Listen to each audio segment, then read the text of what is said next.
moving on now to video number 2. So the 2 recipes I want to guide you through. First of all, it's a pancake recipe. I don't make pancakes that often, and I hadn't made any pancakes for a long time. But I had this recipe I found on BBC Good Food. I'll post a link down below that I really wanted to make, and I did finally make this last week. They were apple and cranberry pancakes. The recipe says with cinnamon butter and syrup. I didn't make the cinnamon butter bit. I made them so mine were a little bit healthier, but they worked really well nonetheless. The recipe contained self-raising flour. I didn't have self-raising flour, so I just used plain flour and added a very small amount of baking powder. And I used 2 ounces of flour, so that's 50 grams, 2 ounces. And I added 1 egg. So what you do, sorry, I'm getting ahead of myself. So you mix the flour and the baking powder in a bowl. The recipe says bicarb soda. I didn't have that, so I just used a tiny bit of baking powder. Like I said, I used plain flour, so I used baking powder because I didn't have self-raising flour. And I use only a very small pinch, mind. You don't want very much at all of the baking powder because it's powerful stuff. Just a tiny little pinch, okay. Make a well in the centre, and then you whisk in the egg. So I just used 1 egg, followed by buttermilk and milk, a combination of buttermilk and milk. I used 50 mils of milk and buttermilk combined, so 50 mils of milk mixed with buttermilk basically. And then you stir in grated apple, a small grated apple, and a handful of dried cranberries. Then you melt the butter in a pan, and when hot, you add a small ladle of batter. So you keep on doing that until you don't have any batter left. So about 2 to 3 minutes on each side until it bubbles, roughly. That's when you turn it over, when the bubbles appear. I made 2 pancakes. They were 2 quite thick pancakes. You might want to make several smaller pancakes, though. It's up to you, because some people prefer their pancakes more crepe-like. Others prefer them thicker. I found that for one person, about 2 pancakes was about right. And then they were done. I actually topped them with a bit of chestnut spread, some gourmet chestnut spread I bought, which worked quite well.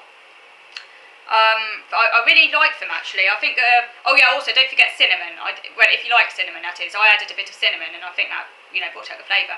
But I think they really worked well. Buttermilk kind of made them taste almost a little bit crumpet-like.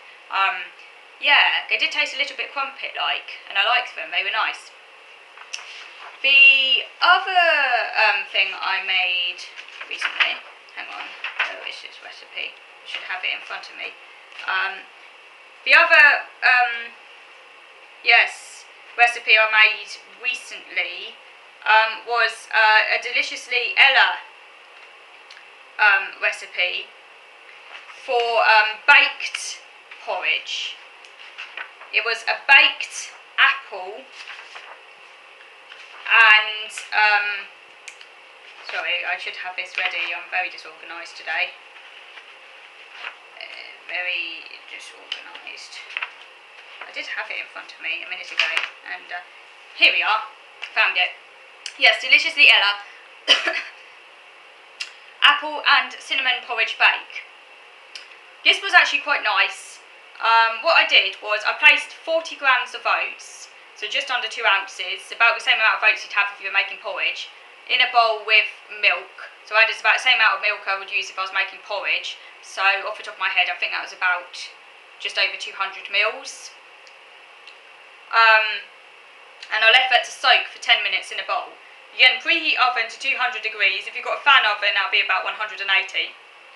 You peel apple and grate them. And then you slice dates in half. I used 2 dates and cut them into eighths. Once, or very small pieces. Don't ask me what an eighth is, but basically just very small pieces. Once the oats have been soaked for 10 minutes, stir in the grated apple, the date, a little bit of cinnamon, a little bit of honey, about a teaspoon of almond butter, and then you pour into the baking dish, and then you cook that for about 15 to 20 minutes until the liquid has absorbed. That's basically it in a nutshell. You could add pear or banana instead of apples, it says. You can play around. You can play around with it.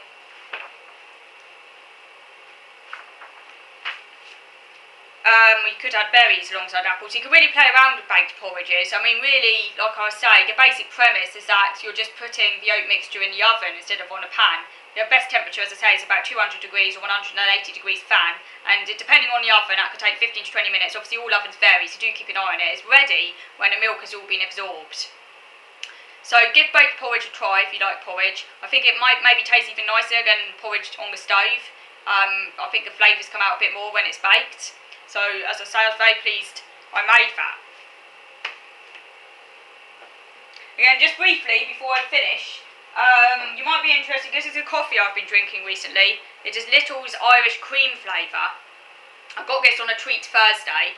I wasn't actually, at first, I wasn't that keen on this. I found it a little bit rich and a bit too creamy, but actually it has actually grown on me. It really does taste of Irish cream. So yeah, I do quite like flavoured instant coffees. And today I went to Sainsbury's, because I went with my support worker, that's where we went today, and I got this bread. The smell of fresh bread, nothing beats it, which is multi-seed, taste the different bread. So that's the bread I'll be devouring at some point. I have to cut it first to put it in the freezer. Okay, so that's all for now. Later on this week I'm actually going on a supported outing to visit a museum, so next week's video will probably be about my outing to the museum. Until then, I hope you have a good week, and I look forward to speaking to you very soon.